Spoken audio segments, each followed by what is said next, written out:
Revenge with Karen. You know the sound of a person breaking? It's not a scream. In my experience, real devastation is quiet.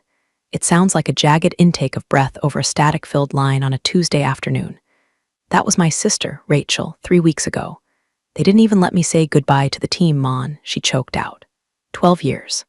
I missed Mom's 60th for the Q3 launch. I missed my own anniversary for the merger logistics. They escorted me out like I was stealing staplers. I was sitting in my home office on the Upper East Side, looking out at the skyline that I own a microscopic but significant fraction of. I didn't say anything at first. I just took a sip of my black coffee and felt that familiar, cold switch flip in the back of my brain. It's the same switch I flipped when I shorted the housing market in '08 and when I bought into Ethereum when everyone else called it magic internet money. It's the predator switch. Who did it, Ratch? I asked. My voice was calm. It always is. Leon Vance. The new VP of Operations, she cried. He said my role was redundant. Redundant, Monica? I built that department. I told her to breathe. Told her to meet me at the Starbucks across from her office building in Midtown. I hung up, and before I even put my coat on, I pulled up the public filings for Aura Link Strategies. Now, before I tell you how I dismantled a man's life without raising my voice, do me a quick favor, hit subscribe and maybe drop a like. It keeps the algorithm happy and helps me share more stories about how the corporate sausage really gets made. Trust me, want to be around for the fallout. I met Rachel 20 minutes later. She looked like a ghost. Her eyes were red, her mascara running in jagged lines down her cheeks. She was holding a pathetic, half-crushed cardboard box containing a succulent, a framed photo of her dog, and a world's okayest employee mug I'd given her as a joke 5 years ago. They wouldn't even let me back up my contacts. She wiped her nose. Leon stood there checking his watch while security watched me pack. Let's go back, I said. What? No, Mon, I can't. You forgot your charger, I lied. And I want to see this, Leon. I walked her back into the lobby of Aura Link. It was one of those aggressively modern spaces. Too much brushed steel, not enough humanity. The air conditioning was set to morgue. We walked up to the reception desk. I was dressed down, jeans, cashmere sweater that costs more than a Honda Civic, but looks like something from the Gap, and loafers. To the untrained eye, I was nobody, just a supportive sister. That's when he walked out. Leon Vance. He was a caricature of corporate mediocrity. He was wearing a suit that was too shiny, a tie that was too wide, and he walked with that strut that screams, I cheat on my taxes and my wife. He was laughing loudly at something he said to a terrified-looking intern. Excuse me, Rachel said, her voice trembling. Mr. Vance, I think I left my... Leon didn't even stop walking. He just waved a hand in her direction without looking at her like he was shooing away a fly. HR handles lost and found, Rachel. You don't work here anymore. Clear the lobby, you're cluttering the aesthetic. He breezed past us, tapping furiously on his phone. I watched him go. I watched the way the security guard looked down, embarrassed for us. I watched my sister shrink, her shoulders hunching forward as if she were trying to disappear. He's awful, she whispered. He's sloppy, I corrected. I looked around the lobby, really looked. I saw the fraying carpet near the elevators. I noticed the reception desk had a cracked panel. I saw the mood of the employees walking in, heads down, defeated, miserable. This wasn't a thriving company. This was a rotting carcass wrapped in a shiny logo. Mon, let's just go. Rachel pulled my arm. In a minute, I said, pulling out my phone. I wasn't checking Instagram. I was checking Aura Link's stock performance over the last 6 months. It was a bloodbath. They were bleeding cash. They had missed their earnings targets for 3 consecutive quarters. The board was desperate. They had brought in guys like Leon to trim the fat, but all they were doing was cutting the muscle and leaving the cancer. I walked over to the directory on the wall, took a picture of the board of directors list. I took a picture of the top investors, and then I looked at the elevator bank where Leon had just disappeared. You know, I said to Rachel, wrapping an arm around her, I've been looking for a new project. My portfolio is a little too heavy on commodities right now. I need something hands-on. What are you talking about? She sniffled. I'm talking about restructuring, I said. I looked at the security guard, tired man in his 60s named Eddie, according to his badge. Rough day? I asked him. You have no idea, ma'am, Eddie muttered. Since the new management took over, it's a circus. They fired the cleaning crew last week. Cut everyone's hours. Is that so? I smiled. It wasn't a nice smile. Tell me, Eddie, Who actually owns the building? Is Aura Link leasing? Nah, they own the building. But I heard rumors they're trying to sell and lease back. Cash flow problems. That was the golden ticket. A sale-leaseback meant they were desperate for liquidity. They were drowning. And when a company is drowning, the sharks don't just circle. We buy the water. Come on, Ratch, I said, leading her toward the revolving doors. Let's get a drink. I have some calls to make. You're going to do something crazy, aren't you? She asked, knowing that look in my eye. I'm not going to do anything, I said, opening the door for her. I'm a silent investor, remember. I'm going to be very, very quiet. As we walked out onto the bustling New York street, I looked back at the glass tower one last time. I could see Leon Vance on the second-floor balcony, gesturing wildly on a phone call. He looked like a king in his castle. He didn't realize he was standing in a house of cards, and I had just decided to buy the table it was sitting on. I took my phone out and dialed my broker. David, I said when he picked up, clear my schedule for the week, and get me everything you have on Aura Link Strategies. I want to know who holds their debt. I want to know who their biggest unhappy shareholder is. And David, do it quietly. The game had officially begun, and Leon Vance didn't even know he was playing. There is a misconception that hostile takeovers happen like they do in the movies, shouting matches, frantic trading floors, and dramatic music. In reality, a good takeover is boring. It's a slow suffocation. It's paperwork. It's silence. For the next 2 weeks, I didn't sleep much. I turned my home office into a war room. Rachel was staying with me, mostly because she couldn't bear to be alone in her apartment, but also because I needed her knowledge. She knew where the bodies were buried at Aura Link. Okay, I said, pointing to a whiteboard covered in names. Who is the weak link on the board? Who needs money? Rachel looked at the board, clutching a mug of tea. Jenkins, the CFO. He's going through a nasty divorce. He's been liquidating assets for months to pay his lawyers. Perfect, I said. I didn't approach Jenkins directly. That's amateur hour. If a woman in a Chanel blazer walks up to a desperate CFO, the price of the stock doubles instantly. No, I used Blue Heron Holdings, a shell company I registered in Delaware 3 years ago for exactly this kind of thing. Had my Proxy contact Jenkins' broker. We offered him a 5% premium on his shares, cash, off-market transaction. He bit so hard I could hear the snap. Just like that, I owned 8% of the company. But 8% doesn't get you a chair at the table. It just gets you a quarterly report. I needed 51%. I started buying up the float, the shares trading publicly on the market. But I had to be careful. If I bought too much at once, algorithm would flag the volume, the price would spike, and the board would sniff a raider. So I employed a strategy called iceberging. I put in thousands of small buy orders through 12 different brokerage accounts, all funneling back to 3 different trusts. I was buying Aura Link piece by piece, hour by hour. Meanwhile, I needed eyes on the inside. I couldn't go back there myself. Leon had seen my face, even if he didn't register it. I needed someone invisible. Enter Darren. Darren was my courier. He's a kid from Queens, 22 years old, sharp as a tack, trying to save money for culinary school. He's been running documents for me for years. People look right through Darren. To corporate executives, he's just furniture that moves. I need you to take a job, I told him, sliding a thick envelope across my desk.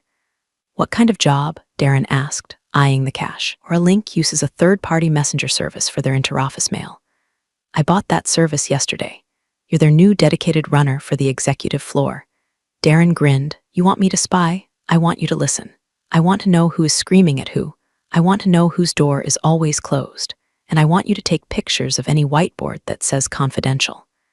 Darren started the next day. Every night, he'd come to my apartment with a report. The news was better than I could have hoped. Leon Vance wasn't just incompetent. He was actively burning the place down. He's firing the legacy engineers, Darren told me, eating a slice of pizza at my kitchen island. He's replacing them with guys he knows from his fraternity. They spend 3 hours a day playing online poker in the conference room. What about the product roadmap? I asked. Delayed. Indefinitely. Leon told the marketing team to keep selling the Q4 release anyway. They're selling vaporware, Monica. If the SEC finds out, the stock goes to zero. This was critical information. It meant the stock price was artificially inflated by lies. It also meant I had leverage. I decided to accelerate the buying. I instructed my brokers to get aggressive. We targeted the pension funds next.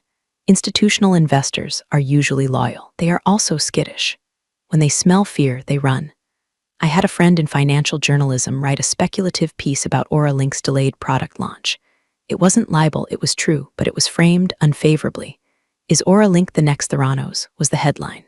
The morning the article dropped, Auralink's stock dipped 12%. Panic selling began. While the market was selling, I was buying.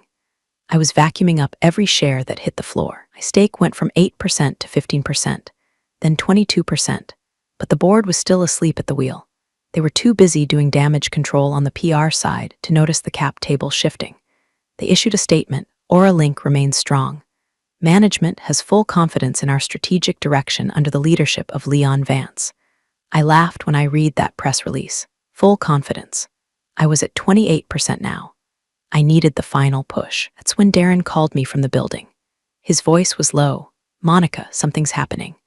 Leon just ordered a rush on a catering order for the boardroom tomorrow morning. High-end stuff, champagne. Why? I asked. I heard him on the phone. He's closing a deal to sell the robotics division. He's stripping the company for parts to boost the quarterly numbers so he can get his bonus. My blood ran cold. The robotics division was the only thing of real value in that company, was the division Rachel had built. If he sold that, there was nothing left to save. I looked at the calendar. The board meeting wasn't scheduled for another month. This was an emergency, unauthorized liquidation. He was looting the ship before it sank. I need to stop him, I whispered. How? Darren asked. You're not on the board yet. No, I said, looking at my monitors. I was at 34%, not enough to block a sale outright, but enough to make noise. But I can be the biggest nuisance they've ever met. I needed to get to 51% before he signed that deal. I had less than 24 hours. Darren, I said, stay close to him. Don't let him out of your sight. If he goes to the bathroom, you wait by the door. I need to know the second a buyer walks into that building. Copy that, boss. I hung up and looked at the list of remaining major shareholders. There was only one block left that was big enough to tip the scales. It belonged to the old guard, a retired founder named Elias Thorne who held 17% of the stock. He lived in a nursing home in Connecticut and hadn't voted in 10 years. If I could get Elias, I could get the company. I grabbed my keys. Rachel, get your coat. We're going to Connecticut. Connecticut in November is bleak, all bare trees and gray skies. It matched my mood perfectly. Rachel drove while I reviewed Elias Thorne's file. He was 82, a brilliant engineer who started Auralink in a garage in the 80s. He had been pushed out 10 years ago during a corporate restructuring, leaving him with a massive chunk of non-voting stock that converted to voting stock only under specific emergency conditions, or if sold to a single entity. He's going to hate us, Rachel said, gripping the steering wheel. Hates everyone associated with the new management. Good, I said, so do we. We arrived at the Oaks, a high-end assisted living facility that smelled of lavender and old money. We found Elias in the solarium, staring at a chessboard, playing against himself. He looked frail, but his eyes were sharp, hawk eyes. I don't want any more brochures, he barked without looking up. And I don't want to buy a timeshare. We're not selling anything, Mr. Thorne, I said, sitting opposite him. We're buying. He looked up. He studied me, then he looked at Rachel. His gaze softened slightly. I know you, you're the robotics girl, the one who fixed the servo latency issue in the 09 prototype. Rachel blinked, surprised. You remember that? I remember everything about my company, Elias said, bitter.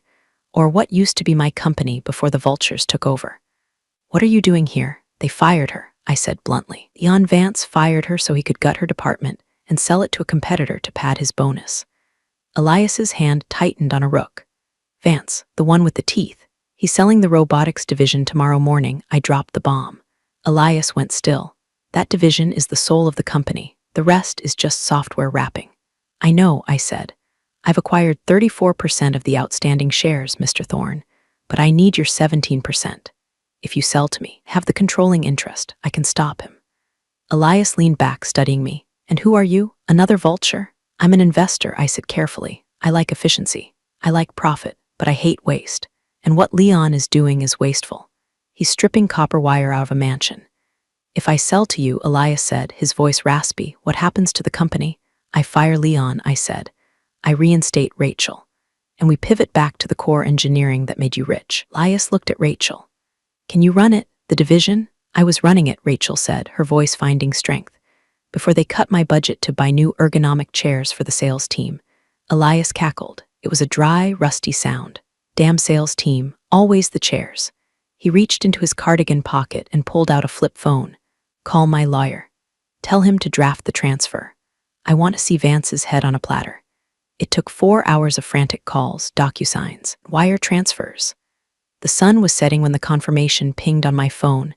The funds had cleared. The shares were mine. I owned 51% of Aura Link Strategies, but I didn't pop the champagne. Not yet, because possessing the power is only half the battle. Exercising it is the art form. My phone buzzed. It was Darren. Monica, we have a problem. What is it? Leon moved the meeting up. It's not tomorrow. It's in an hour. 8:00 p.m. He's doing a dinner closing with the buyers from Cyberdyne. They're in the building now. I swore. We were 2 hours away in Connecticut. Stall him, I commanded. Stall him? How? I'm the delivery guy. I don't care if you have to pull the fire alarm, Darren. Do not let those papers get signed until I get there. If he signs that sale, unwinding it will take years of litigation. Just keep him in the building. Okay. I have an idea. I'm gonna need the master keycard you gave me.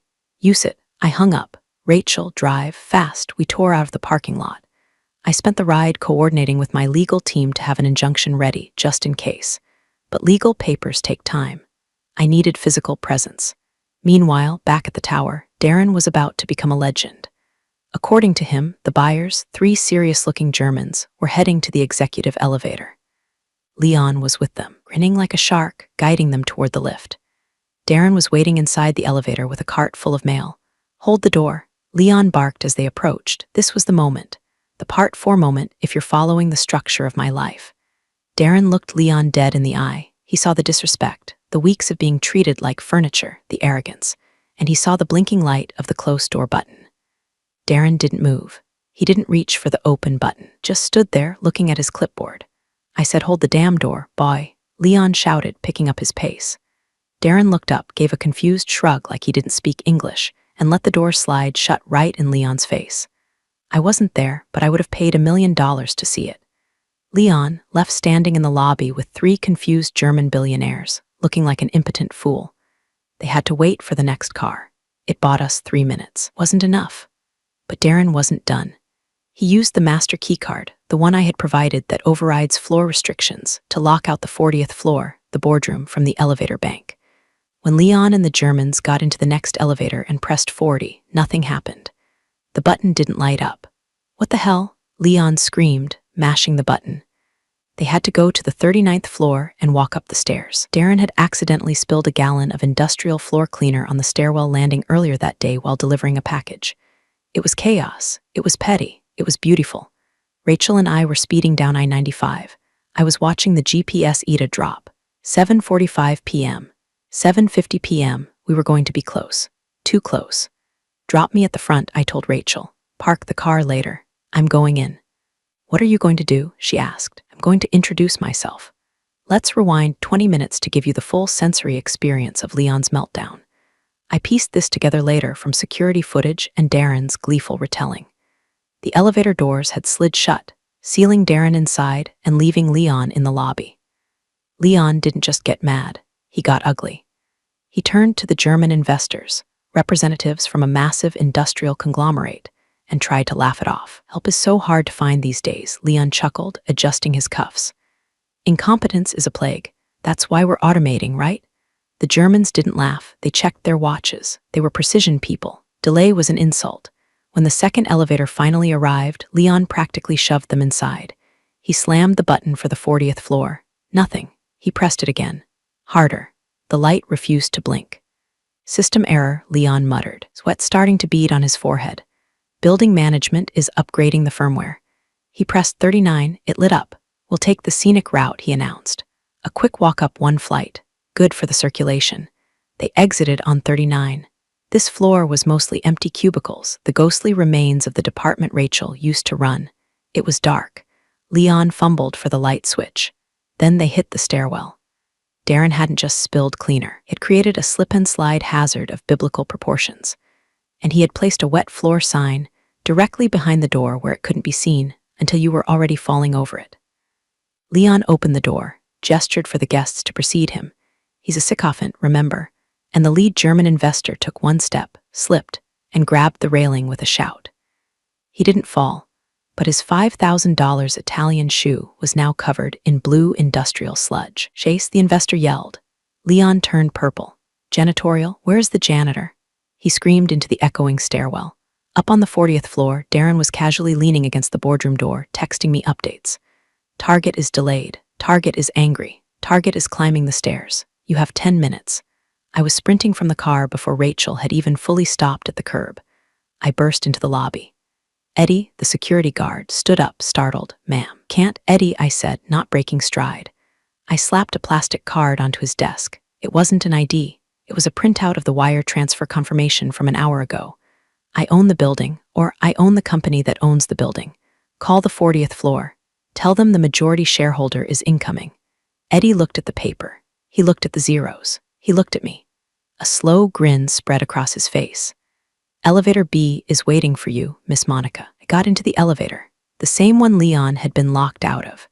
I inserted my key, the real owner's key, and pressed 40. The ride was smooth, silent. I checked my reflection in the polished steel doors. My hair was windblown. My cheeks were flushed. I looked alive. The doors opened on the 40th floor. I could hear shouting coming from the boardroom down the hall. Unacceptable conditions. We are discussing a multi-million-dollar acquisition, and we are navigating an obstacle course. That was the German. It's a minor oversight. Please sit. The champagne is chilled. Let's look at the IP portfolio. That was Leon, desperate. I walked down the hallway. The carpet swallowed the sound of my heels. I saw Darren standing by the water cooler. He gave me a tiny, imperceptible nod. He looked terrified but exhilarated. I stopped just outside the boardroom's glass doors. I could see them. Leon was spreading papers out on the mahogany table. The three Germans were standing, looking skeptical, wiping their shoes with napkins. Just sign here, Leon was saying, thrusting a pen at them, and the robotics patents are yours. The price is a steal. It was a steal. He was selling them for pennies on the dollar to close the deal fast. I pushed the doors open. They didn't slam. They swished open with a heavy, expensive pneumatic hiss. I'm afraid, I said, my voice carrying clearly through the room, that the pen won't be necessary. Leon whipped around. His face went from red to white when he saw me. He didn't recognize me as the owner. He recognized me as the woman from the lobby, the sister of the fired employee. You? He scoffed, his arrogance rushing back in to cover his fear. How did you get up here? Security. This is a restricted meeting. He turned to the Germans. Gentlemen, nor this. This is just a disgruntled relative of a former employee. She's trespassing. He marched toward me, pointing a finger at my chest. Get out, now, or I will have you arrested. I didn't blink. I didn't step back. I looked at his finger, then at his face. Touch me, Leon, I said softly, and you'll lose more than your job. My job? He laughed, a bark of a laugh.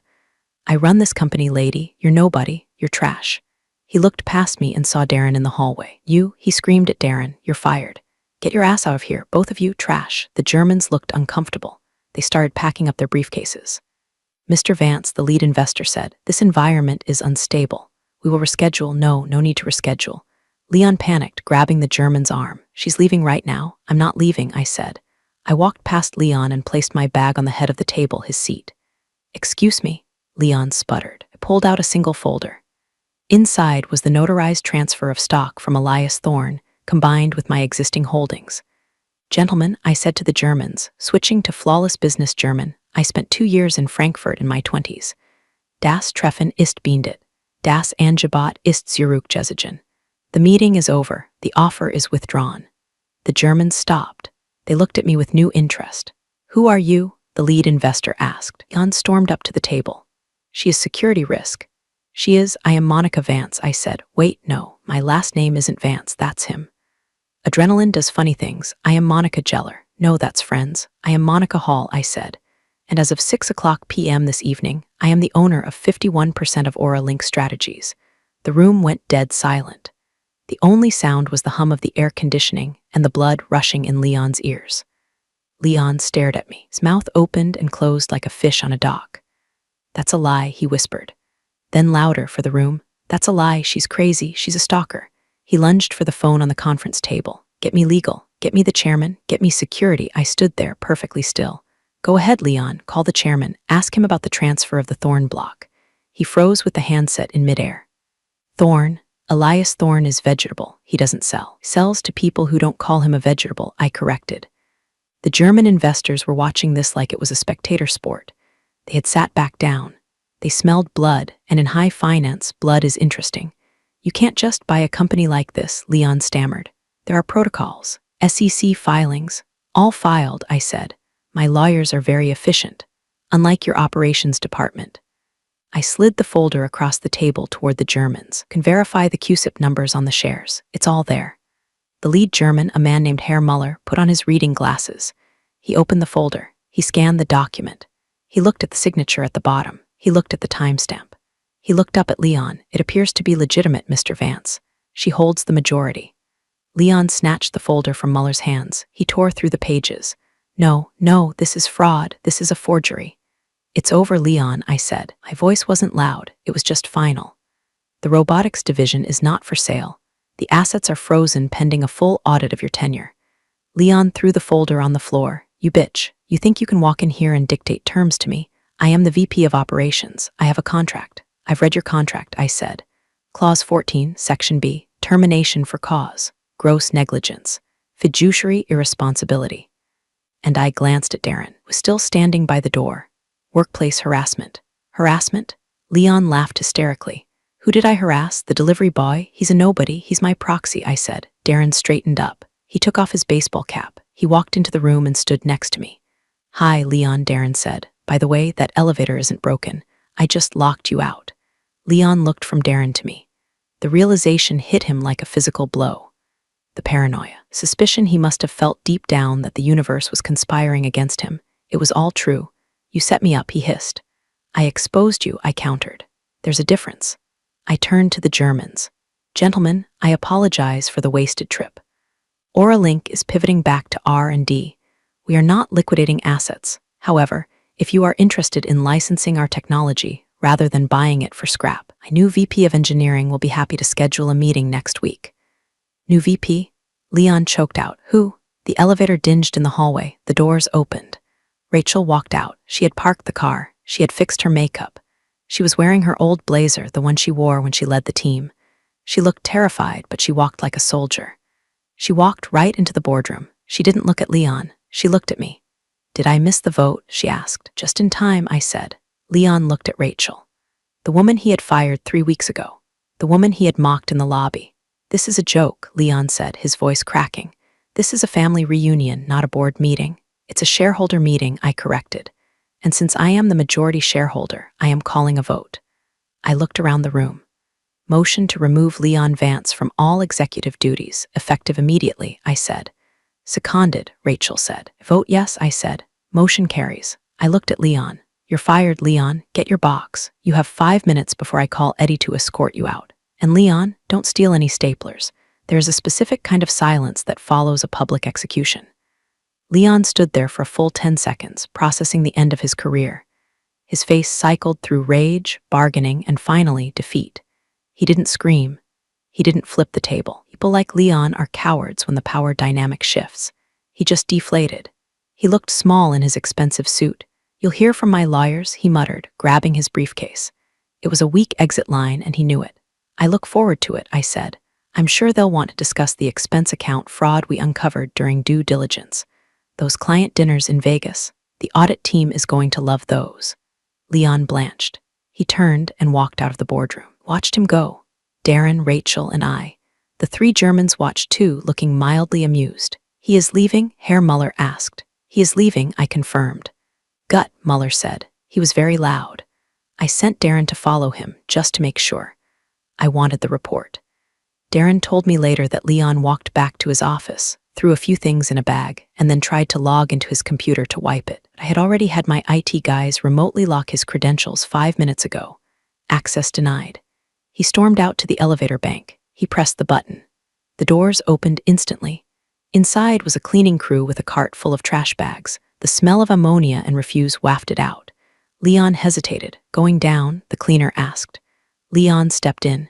He had to squeeze next to the garbage cart. The doors closed. Back in the boardroom, Rachel slumped into a chair. She started to shake. Oh my God, she whispered. Oh my God, Monica, you actually did it. We did it, I said. I poured myself a glass of the champagne Leon had ordered. It was Dom Perignon. At least he had good taste in wine, if not in people. I slid a glass to Rachel. To the new VP of engineering, I said. She took the glass, tears welling up again. But these were good tears. I don't know if I can fix this, Mon, she said. Gutted the department. The team is scattered. Then we hire them back, I said. We offer them raises. We give them equity. We rebuild. Darren walked back in, grinning. He's gone. Eddie escorted him out the front door. He tried to call an Uber, but it was surging, so he's standing in the rain. Perfect, I said. I looked at Darren. And for you, my friend, how does Director of Internal Logistics sound? Darren's jaw dropped. Does that mean I don't have to wear the uniform? Means you can wear whatever you want. And you get an office. Preferably one with a view of the elevator so you can make sure nobody holds the door for the wrong people. The Germans cleared their throats. Miss Hall, Muller said, about the licensing deal. We are still interested. If the technology is as good as Mr. Vance claimed, it's better, Rachel interrupted. She stood up, wiping her eyes, switching back into engineer mode. Vance didn't understand half of what we built. Let me show you the schematics for the neural net integration. It's not just robotics, it's adaptive learning. I sat back and watched my sister take command of the room. She was brilliant. She was passionate. She was everything Leon wasn't. I took a sip of champagne. It tasted like victory. The next morning, Aura Link was buzzing. Rumors fly faster than light in a corporate office. By 9:00 a.m., everyone knew that Leon was out and some mysterious woman had bought the company. I called an all-hands meeting in the atrium. I stood on the mezzanine, looking down at the sea of nervous faces. They expected another hatchet man, another round of layoffs. Rachel stood next to me. Good morning, I said into the microphone. My name is Monica Hall. I am the new owner of Aura Link. Silence. Yesterday, former VP of Operations attempted to sell the core of this company to a competitor. That sale has been canceled. A murmur went through the crowd. Leon Vance has been terminated for cause, I continued. A few people in the back actually cheered. Effective immediately, we are unfreezing the hiring budget for engineering. We are reinstating the 401k match that was cut last quarter. And we are bringing back the original cleaning staff at full wages. This time the applause was real. However, I said, raising a hand, we have work to do. The stock is in the toilet. The product is late. We are going to work harder than you have ever worked. But you won't be working for a man who treats you like furniture. You'll be working for her. I pointed to Rachel. Rachel is the new head of operations. You all know her. You know she builds things that work, and she knows how hard you work. Rachel stepped forward. She was glowing. Let's get to work, she said. The energy in the room shifted instantly. It went from fear to purpose. It was palpable. I walked back to the executive offices, Leon's old office. It was grotesque. He had a pudding green in the corner and a poster of the Wolf of Wall Street on the wall. Burn it, I told Darren, who was following me with a clipboard. Burn all of it, and get me a desk. A normal desk. None of this mahogany ego trip garbage. On it, Darren said. I sat on the windowsill, looking out at the city. My phone buzzed. It was a text from Leon. You'll regret this. You don't know who I know. I typed back. I know who you know, Leon. I have your phone contacts, and I have your browser history. Do you really want to play this game? 3 dots appeared, then disappeared. He never texted again. 3 months later, Aura Link stock was up 40%. The Theranos article I had planted was long forgotten, placed by puff pieces in TechCrunch about the miracle turnaround led by the visionary sisters. The press loves a good narrative flip. Rachel was working 80 hours a week, but she was happy. She had hired back her old team. The robotics prototype was actually working. I was in the boardroom, my boardroom now, reviewing the Q1 financials. We're in the black, Jenkins, the CFO said, looking at me with a mix of awe and terror. He was still there. I kept him because he was useful, but he knew I owned him. Cash flow is positive. Good, I said. Approve the bonuses for the engineering team, and for the executive team, Jenkins asked hopeful. No bonuses for execs this year, I said without looking up. We're still in debt from the buyout. You can have a bonus when the stock hits $50. Jenkins nodded, defeated but accepting. I walked out of the meeting. Darren was at his desk outside my office, was wearing a hoodie and managing the logistics for the entire supply chain. He was a natural. Hey boss, he said. You got a package. He handed me a small box. It was from the nursing home in Connecticut. I opened it. Inside was a black king chess piece, and a note from Elias Thorne, checkmate. I smiled. I hadn't just saved a company. I had vindicated an old man, saved my sister, and made myself about $12 million in unrealized gains. The money wasn't the point. The point was the look on Leon's face when the elevator doors didn't open. That was the currency I traded in. I went down to the lobby to grab a coffee. Eddie was there. He gave me a salute. "Afternoon, Miss Monica." "Afternoon, Eddie. How's the family?" "Good, ma'am. Thanks for the overtime." I walked outside. The air was crisp. New York felt different when you owned a piece of it. It felt less like a cage and more like a game board. I saw a guy in a suit yelling at a barista in the coffee shop next door. He was waving his hands, acting important, treating the girl like dirt. I stopped. I watched him. I felt that cold switch flip in the back of my brain again. I wondered where he worked. I wondered who owned his building. Rachel texted me, "Dinner tonight? We're celebrating the beta launch." I texted back, "Can't, have to look into something." I took a picture of the shouting man. I sent it to Darren. "Find out who this is.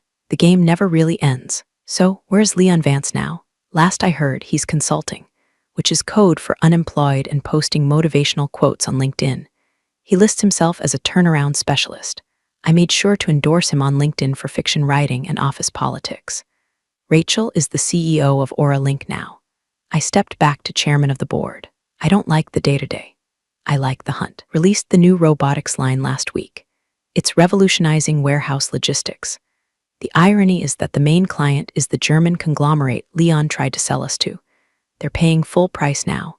People ask me if I feel bad about the deception, the shell companies, the ruthlessness. I tell them this: the corporate world is a jungle. There are lions and there are gazelles. Leon thought he was a lion because he roared loud, but he was just a hyena. Scavenging, not a lion. I'm the climate. I don't roar. I just change the temperature until you can't survive. If there's a lesson here, it's this: be nice to the delivery guy. Be nice to the receptionist. Be nice to the quiet sister in the lobby, because you never know who is holding the keys to the elevator.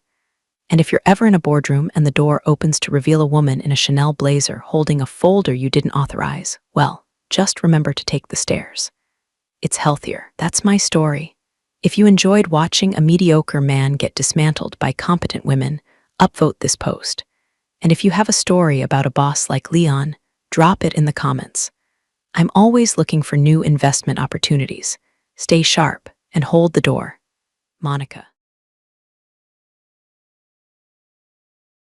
Has a funny way of teaching lessons at the office water cooler. Today's story just reminded us that patience usually outlasts arrogance. Thanks for staying with me out. I'll see you in the next one.